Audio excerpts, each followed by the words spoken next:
At the Easter choir, they removed my name from the list and labeled me as worst voice in the choir. When the mayor commented on the cast, chills ran down everyone's spine. I never thought my life's greatest humiliation would come from the place I'd always felt most at home. For 35 years, I'd been a devoted member of Millfield's Easter choir. It was my sanctuary after losing Richard, my rock, my husband of 40 years. That Tuesday morning started like any other. The spring air felt crisp as I walked into the church basement for rehearsal, my sheet music tucked neatly in my folder. The familiar faces, the smell of coffee brewing in the corner, the scattered chairs arranged in a semicircle. This was my community, my family when I needed them most. Then I saw it. The updated choir roster pinned to the bulletin board. Everyone crowded around, checking positions for the Easter Sunday television broadcast. I waited patiently for my turn, a small smile playing on my lips. I'd always been a reliable contralto, nothing spectacular but steady. Dependable Catherine Marshall, that's what Reverend Phillips always called me. When I finally reached the board, my finger traced down the list, searching for my name between Martin Elizabeth and Peters James. It wasn't there. My heart skipped a beat. Surely a mistake. I scanned again, more carefully this time. That's when I saw it, scrawled at the bottom in Victoria's unmistakable handwriting. Removed. Worst voice in the choir. The room went silent. I could feel eyes on my back, a mixture of pity and discomfort. My daughter-in-law Victoria, our new choir coordinator since January, stood in the doorway, arms crossed, a satisfied smile playing on her lips. "It's nothing personal, Catherine," she said, her voice carrying across the silent room. "We have standards to maintain for the television broadcast." My cheeks burned. 35 years of dedication reduced to a public mockery. I clutched my folder tighter, knuckles white, willing the tears not to come. Not here. Not in front of them. I understand, I managed to whisper, though I didn't understand at all. My voice had always been reliable. Had grief for Richard somehow affected my singing without me realizing? Victoria approached, placing a hand on my shoulder that felt more like a claim of victory than comfort. "You're welcome to help with refreshments on Easter Sunday," she offered, her voice dripping with false sympathy. I nodded mechanically and turned to leave, ignoring the whispers that followed. Outside, the spring sunshine felt like a mockery of the darkness spreading inside me. 2 days later came the town hall meeting. Mayor Richards was discussing the upcoming Easter festivities that would put our small town on the map. The regional television broadcast would bring attention to Millfield, potentially attracting tourism and business. "We've made some necessary changes to ensure quality," he announced, glancing toward Victoria, who sat in the front row, "particularly with the Easter choir, which will be the centerpiece of our broadcast." Then he looked directly at me, sitting alone in the back row. "Sometimes, difficult decisions must be made. Sentimentality cannot override excellence when the reputation of our town is at stake." A chill ran through the room. Everyone knew who he meant. My humiliation was now public record, endorsed by the highest authority in our community. I walked home alone that evening. The magnitude of what had happened began to sink in. This wasn't just about a choir position. This was the first move in some larger game. Victoria had always been cold toward me, but this calculated public humiliation felt different.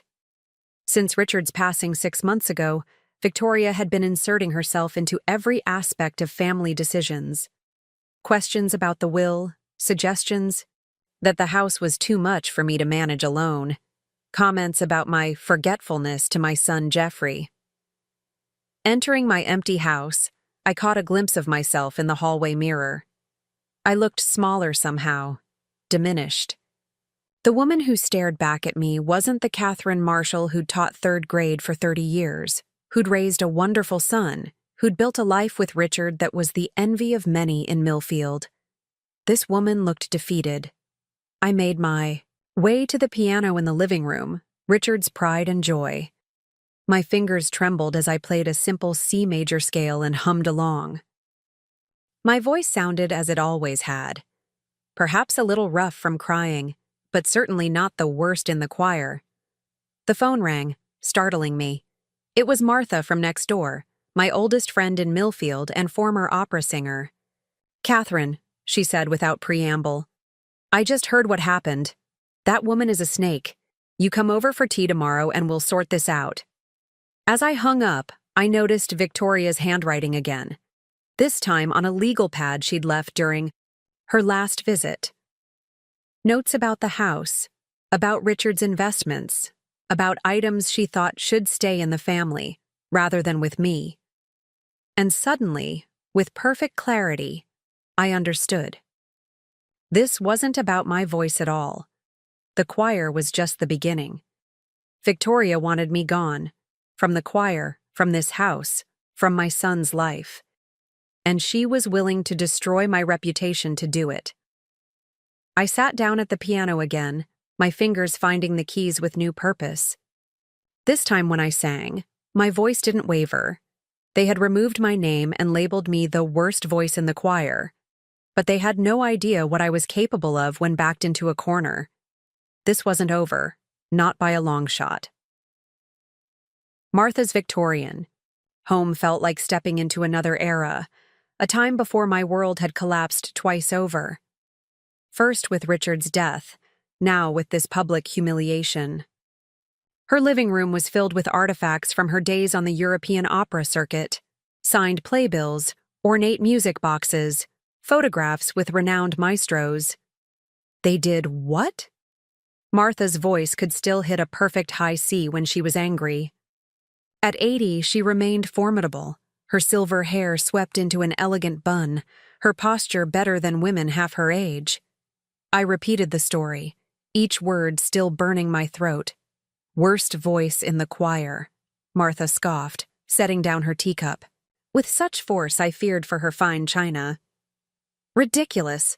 I've heard you sing for decades. You're the backbone of that choir's contralto section."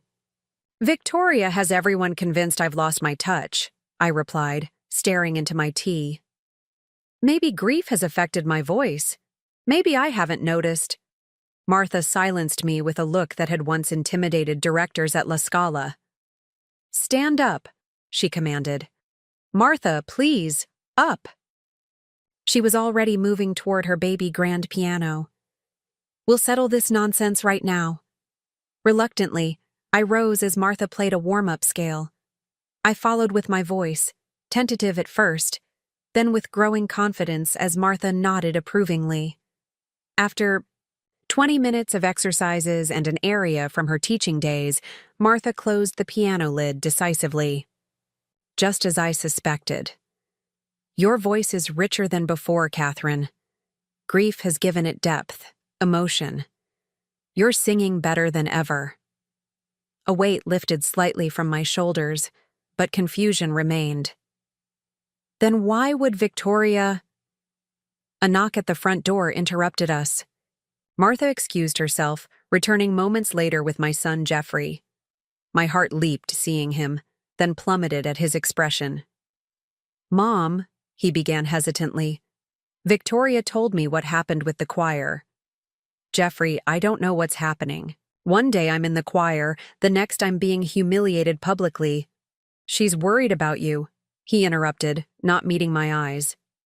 "She thinks maybe you're not. Coping well since Dad died." My blood ran cold. "Not coping well?" Jeffrey shifted uncomfortably. "Victoria thinks you might be having cognitive issues. She says you've been forgetting things, making mistakes in the choir. She's concerned." Martha made a sound that polite society would call a scoff. "And you believe her?" I asked, my voice barely a whisper. "I don't know what to believe, Mom.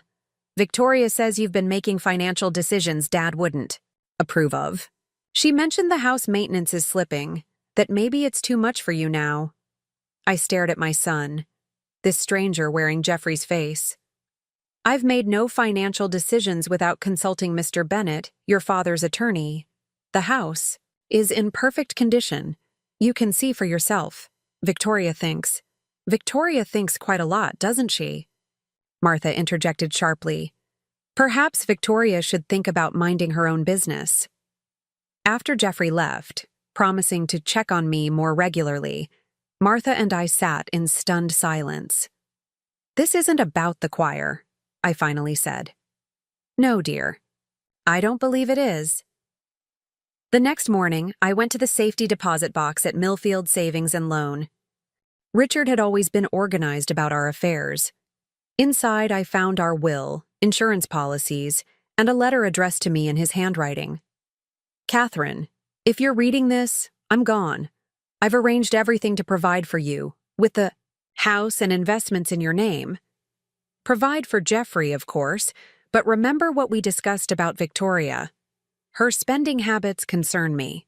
The money comes to her only after you're gone, and only in the trusts we established for the grandchildren's education.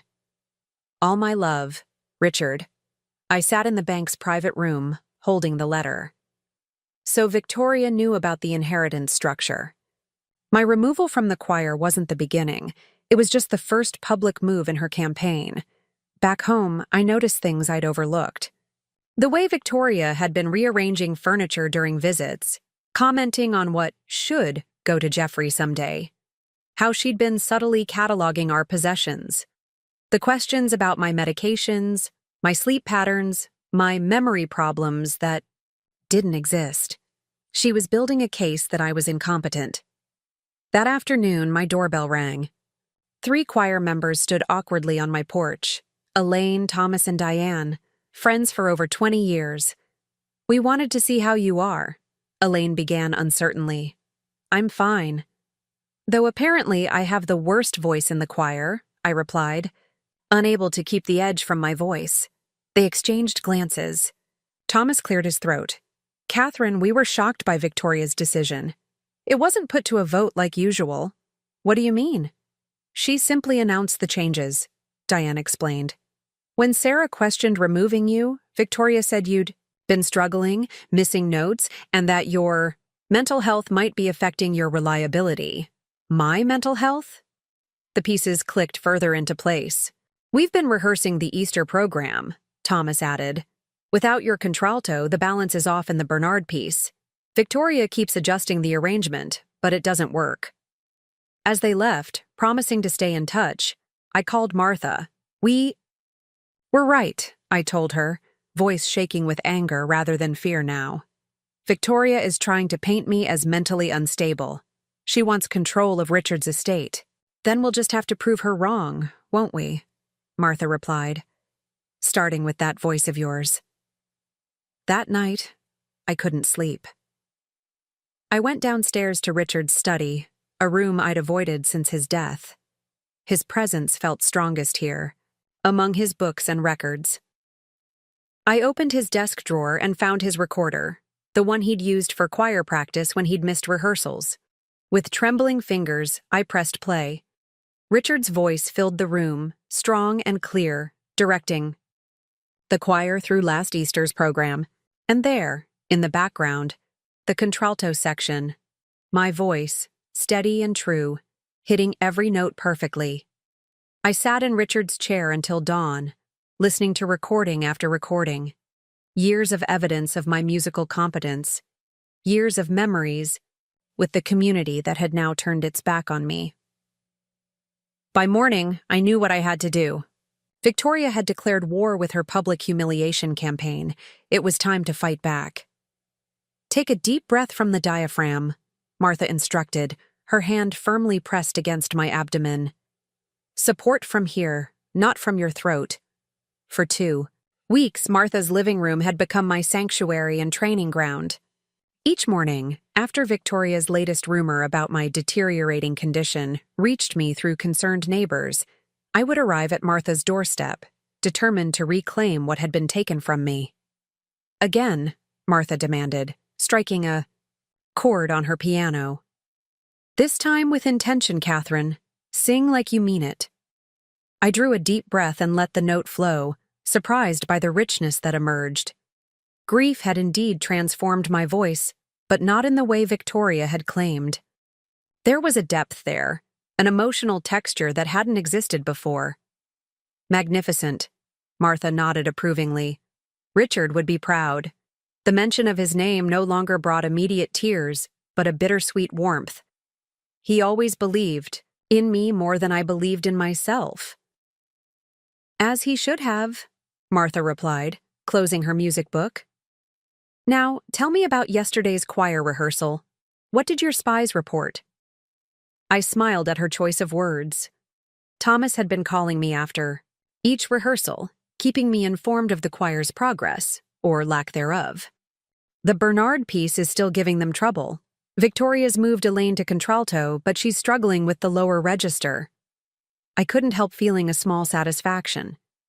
Thomas says Victoria's getting increasingly frustrated. Martha's eyes sparkled mischievously. Good. Let her stew in her own incompetence. As we sipped tea afterward, Martha studied me over the rim of her cup. You're stronger now. I can see it in your posture. I nodded. I'm done feeling sorry for myself.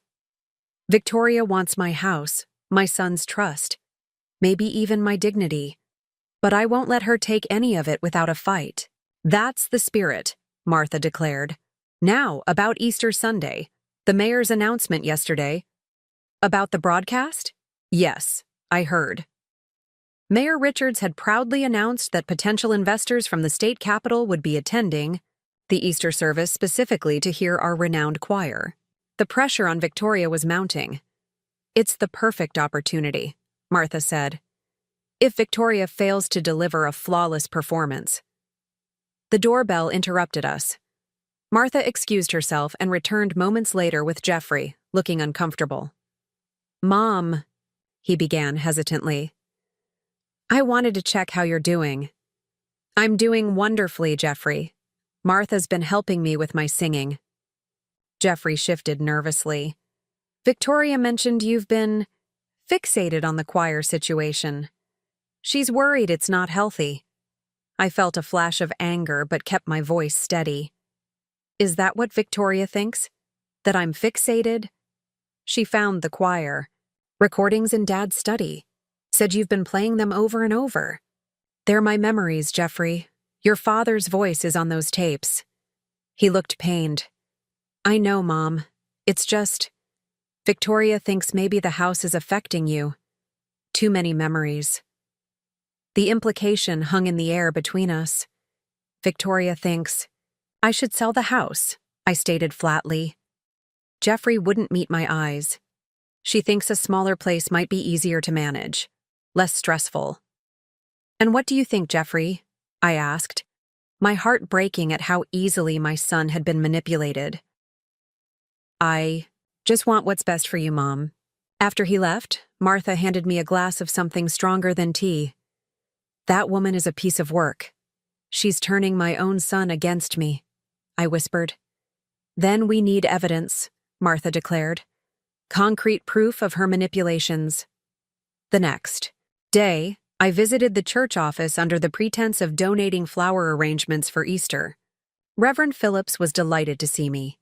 Catherine, we've missed you at choir practice. I've missed being there, I replied carefully. I understand the Easter program is coming along nicely. His smile faltered. Well, there have been some challenges. Victoria has made significant changes to the traditional program. Changes? I prompted. She's removed some of the classic pieces. The Bernard composition especially has been difficult without your contralto section. I nodded sympathetically. I have recordings of last year's Easter program. Richard made them during rehearsals. They might help. The Reverend's eyes lit up. That would be tremendous, Catherine. As I left with a promise to bring the recordings, I spotted Victoria entering the church office. Our eyes met briefly, hers narrowing with suspicion. I smiled pleasantly and continued walking.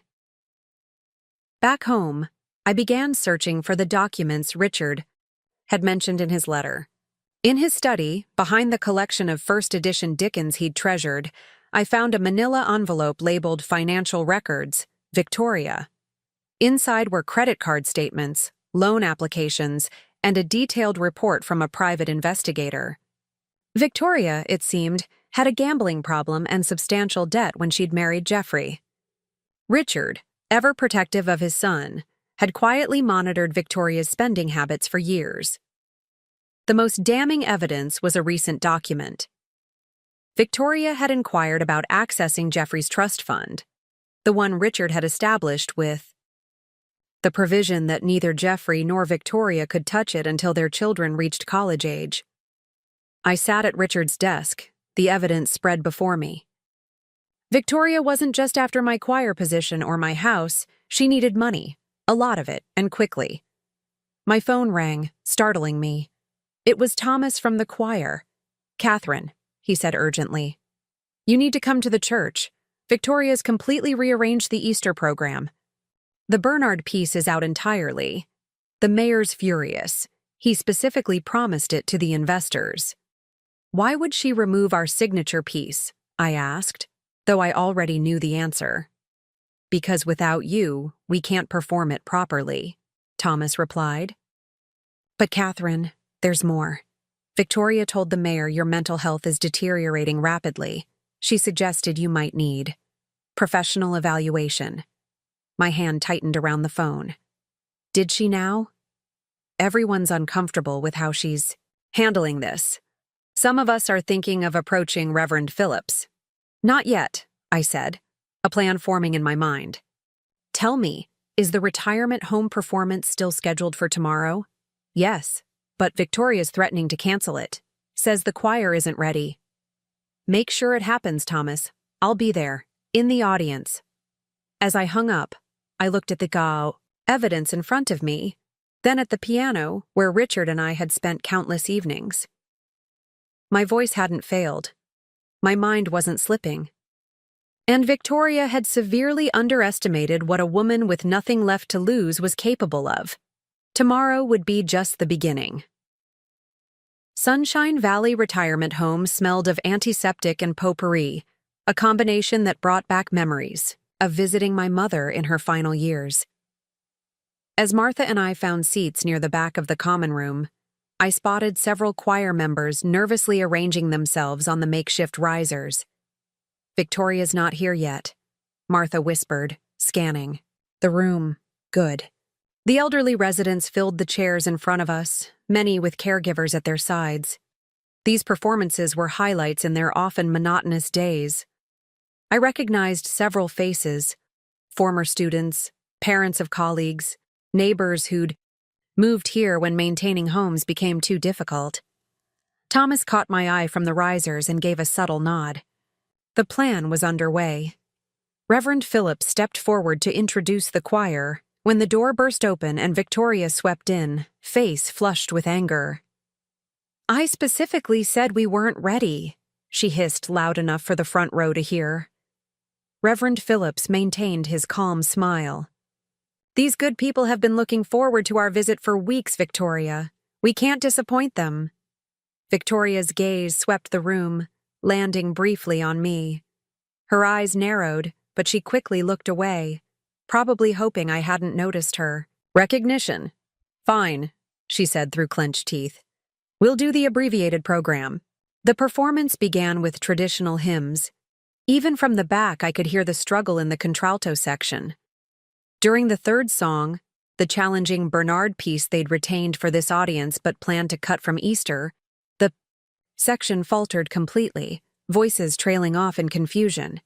Victoria, attempting to direct while shooting daggers at Thomas, grew increasingly flustered. The performance was disintegrating before our eyes. Martha squeezed my hand. "Now," she whispered. I stood and quietly made my way toward the side of the risers. Several choir members noticed me, their expressions brightening. When the song ended in an awkward, disjointed cadence, scattered applause filled the room. Before Victoria could announce the next piece, Elaine stepped forward. "Ladies and gentlemen, we've been struggling without our beloved contralto section leader, Catherine Marshall, but I see she's with us today." She extended her hand toward me. "Catherine, would you please help us with the next piece, For old times' sake? A murmur went through the room.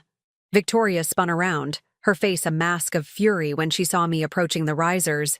"This is completely inappropriate," she hissed. "Catherine is no longer—" "Oh, let her sing," called out Mrs. Abernathy from the front row, a formidable woman of 90 who had taught both me and Victoria in high school. "I came specifically to hear Catherine's contralto. Been listening to it for 30 years at St. Mark's." Trapped by the audience's expectation, Victoria had no choice but to step aside as I took my place in the contralto section. The familiar weight of belonging settled over me as I stood among friends. We began the Bernard piece again. This time, my voice provided the foundation the others needed, guiding them through the complex harmonies. I felt a power building within me, a certainty that had been missing since Richard's death. When we finished, the applause was thunderous by retirement home standards. Mrs. Abernathy even stood, her gnarled hands clapping with surprising vigor. "That's more like it," she declared. "Now that's the St. Mark's choir I know." Victoria's face was a storm cloud. As the applause continued, someone in the back started recording with their phone. Then another. In our small town, I knew this would be on social media within the hour. After the performance, several residents approached to hug me, to tell me how much they'd missed my voice in the community. I caught sight of Victoria in heated conversation with Reverend Phillips, her gestures becoming increasingly agitated. Martha appeared at my side, grinning like a Cheshire cat. "Well done, my dear. Did you see Victoria's face when you hit that low E perfectly? Priceless." On our way out, Thomas intercepted us. "Catherine, that was magnificent. Several of us are meeting tonight to discuss the situation with Victoria. We'd like you to join us." "I'd be honored," I replied, newfound confidence flowing through me. When I arrived home, I was surprised to find Jeffrey's car in the driveway. Inside, he sat at the kitchen table, staring at his phone. "Mom," he said, looking up. His expression was conflicted. "I just saw a video of you singing at Sunshine Valley. You were amazing." "Thank you," I replied cautiously. "Victoria told me your voice had deteriorated badly, that you were embarrassing yourself in choir." I sat across from him. "And now you—" "No, that's not true." He nodded slowly. "Mr. Finch called me today, too." My heart skipped. Albert Finch had been Richard's closest friend and golf partner for decades. What did he say? "That I should ask you about Dad's private investigation into Victoria before making any decisions about the house." His eyes met mine, questioning. "What investigation, Mom?" I took a deep breath. "Your father had concerns about Victoria's financial situation. He hired someone to look into it before he died." Jeffrey's face paled. "What kind of concerns?" I retrieved the manila envelope from Richard's study and placed it in front of my son. "See for yourself." As Jeffrey read through the documents, his expression shifted from disbelief to anger to profound sadness. "She's been lying to me," he whispered. "About everything." "I'm so sorry, Jeffrey." He looked up, eyes glistening. "She told me you were becoming paranoid, that you were inventing conflicts where there weren't any." He shook his head. "I believed her over my own mother." "She's very convincing," I said gently. "She asked me to talk to Mr. Bennett yesterday about having you psychologically evaluated." His voice broke. "She said it would be for your own protection." The full weight of Victoria's scheme became clear. If she could have me declared incompetent, control of Richard's estate would revert to Jeffrey, whom she could manipulate. "What are you going to do?" I asked. Jeffrey squared his shoulders, looking so much like his father that my heart ached. "First, I'm going to apologize to you properly," he said, taking my hands. "Then I'm going to have a long conversation with my wife." After Jeffrey left, I called Martha to update her. "The tide is turning," she said. "But Victoria won't go down without a fight." "I'm counting on it," I replied. "Because this time I'm ready for her. That evening, as I prepared to meet with the choir members, I received a text from Thomas. Emergency choir meeting called by Victoria tomorrow. Full attendance required. Rumor is she's canceling Easter performance. Mayor furious. I smiled. Victoria was panicking, making rash decisions. And in doing so, she was playing right into my hands. For the first time since they'd removed my name and labeled me worst voice in the choir, I felt truly powerful. Victoria had tried to diminish me, to erase me. Instead, she had awakened something stronger than she could possibly have anticipated. Easter Sunday was approaching, and with it, my resurrection. St. Mark's Fellowship Hall buzzed with tension when I arrived with Martha.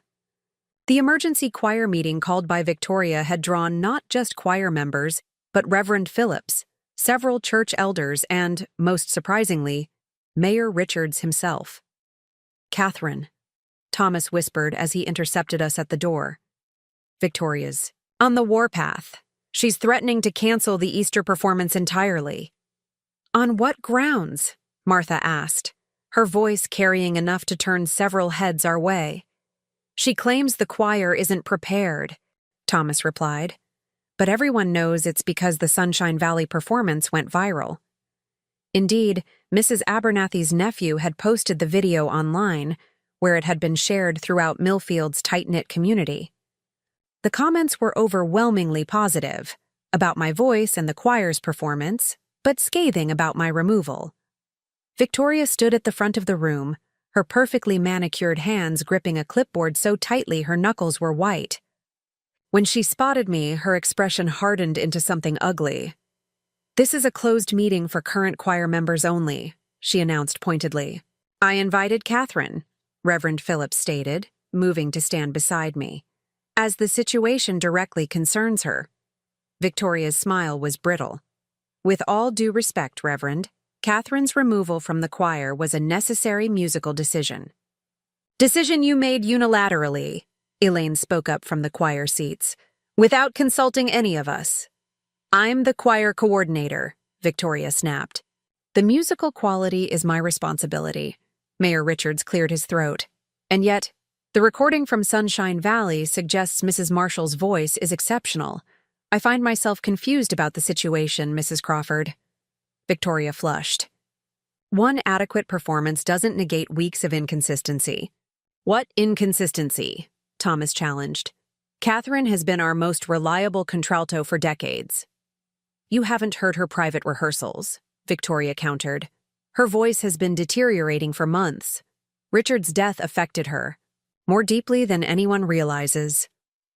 The room fell silent at the mention of my late husband. Victoria saw her advantage and pressed on. "Catherine has been struggling with grief. It's affected her memory, her reliability. Ask her son. He's concerned about her mental state." I felt a surge of anger, but before I could respond, the fellowship hall door opened. Jeffrey stepped in, his face set in grim determination. "Actually," he said loudly, "I'm not concerned about my mother's mental state. I'm concerned about my wife's honesty." Victoria went pale. "Jeffrey, what are you doing here?" "Supporting my mother," he replied, moving to stand beside me. "Something I should have done from the beginning." The room erupted in murmurs. Victoria's gaze darted between Jeffrey and me, calculation evident in her eyes. "This is inappropriate," she managed. "We're discussing choir business, are we?"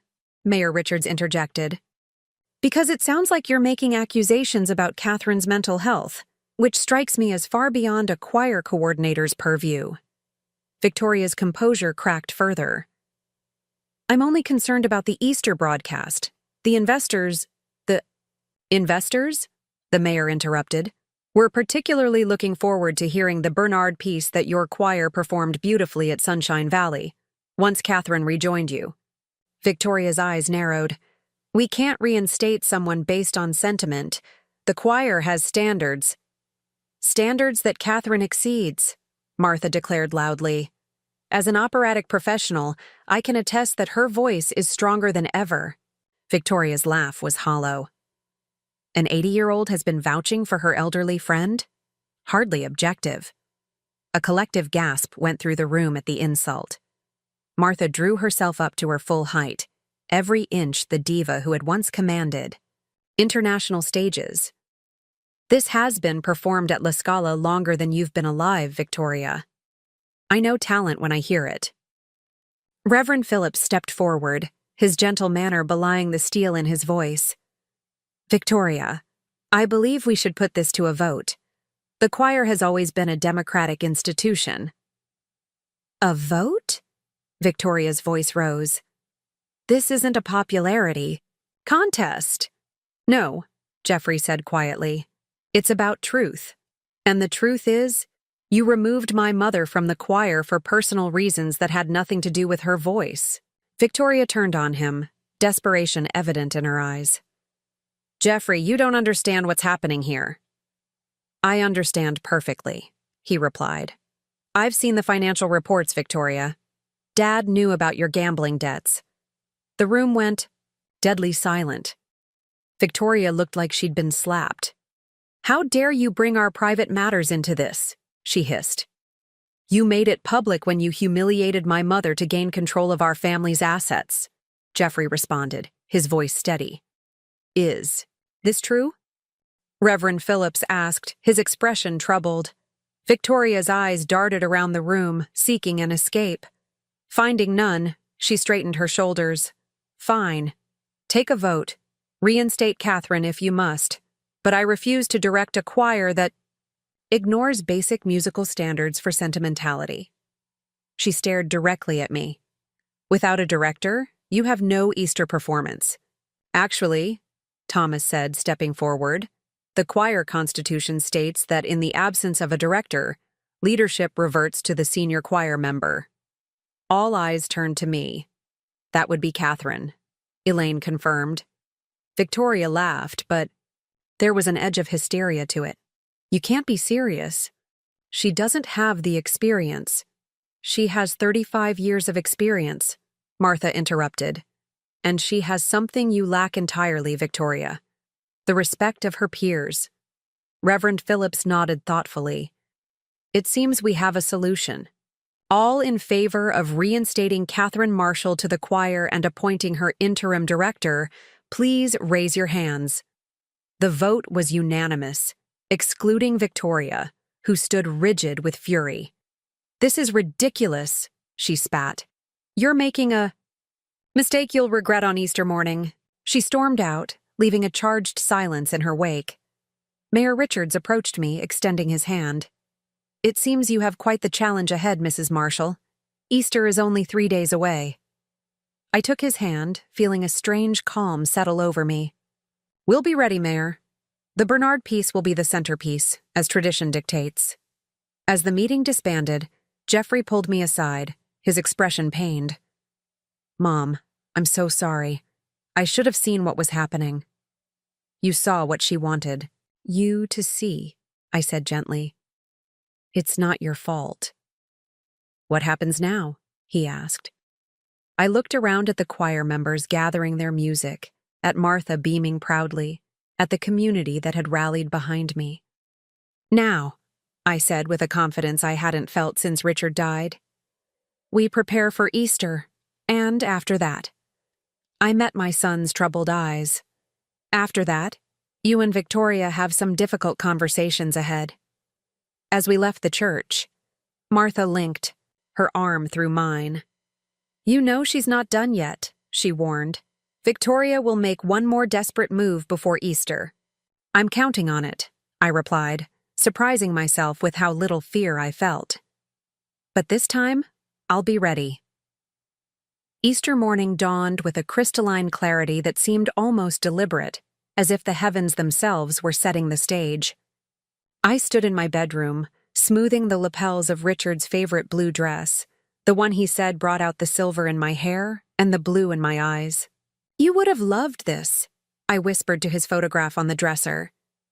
Your practical, predictable wife, leading a rebellion at 62. The past 3 days had been a whirlwind of emergency rehearsals, revised arrangements, and more community, support than I could have imagined. Even choir members who had initially stayed silent during my removal had rallied around me, determined to make our Easter performance memorable. Victoria, meanwhile, had been ominously silent. Jeffrey reported she'd hardly been home, coming in late and leaving early, avoiding any meaningful conversation. Martha's warning echoed in my mind. Victoria would make one final desperate move. As I drove to the church for our pre-service rehearsal, I prepared myself for whatever might come. The parking lot was already filling with early attendees and choir members when I arrived. Thomas met me at the side entrance, his expression a mixture of excitement and anxiety. "We've got a problem," he said without preamble. "The sheet music for the Bernard piece is missing." My stomach tightened. "All copies?" He nodded grimly. "Every single one. The master copies from the file cabinet, everyone's individual folders. All gone." "Victoria," I said flatly. "That would be my guess." I took a deep breath, refusing to let panic set in. "It's okay. We know this piece by heart.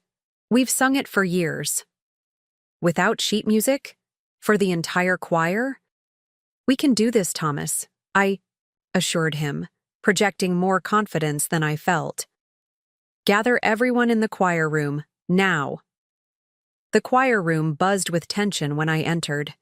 20 faces turned to me, seeking reassurance I wasn't entirely sure I could provide. "As you've probably heard, our sheet music has gone missing," I began, forcing my voice to remain steady. "This is our final challenge, but it will not defeat us."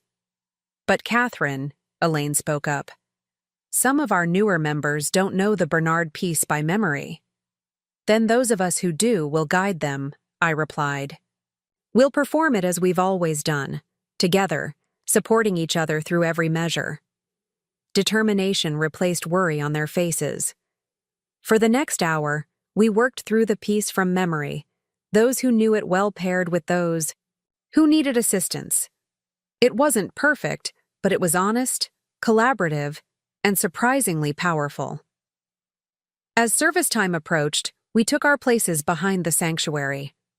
Through the doorway, I could see the church filled to capacity. Reverend Phillips had mentioned the controversy had actually increased attendance. Nothing drew a crowd in Millfield like the promise of potential drama. The mayor sat in the front row with 3 distinguished-looking visitors, the investors, presumably. And there, in the 3rd row, was Victoria, her face a mask of smug anticipation. Reverend Phillips approached me, his expression concerned. "Catherine, is everything all right? I heard about the missing music." "Everything's fine, Reverend," I assured him. "The choir is ready." His eyes searched mine. "Are you certain? There would be no shame in simplifying the program given the circumstances." "This choir has been the backbone of St. Mark's Easter celebration for 50 years, I said firmly. "We will not falter now." He nodded, patting my shoulder before moving to the pulpit to begin the service. The first hymns went smoothly, our voices blending in the familiar Easter morning greeting. With each successful piece, the choir's confidence grew. When it came time for the Bernard piece, our centerpiece, I gave the starting pitch and a reassuring nod. The opening notes rose clear and pure. We moved through the complex harmonies from memory, each section supporting the others. When we reached the difficult middle passage, I heard a momentary hesitation from the newer members. Maintaining eye contact, I guided them through with subtle gestures and unwavering vocal support. As the final notes of the piece faded, a profound silence fell over the sanctuary. That magical moment when music touches something deeper than mere appreciation. Then applause erupted, startling in a church setting but somehow appropriate. I risked a glance at Victoria. Her face had gone slack with disbelief. This was not the failure she had anticipated.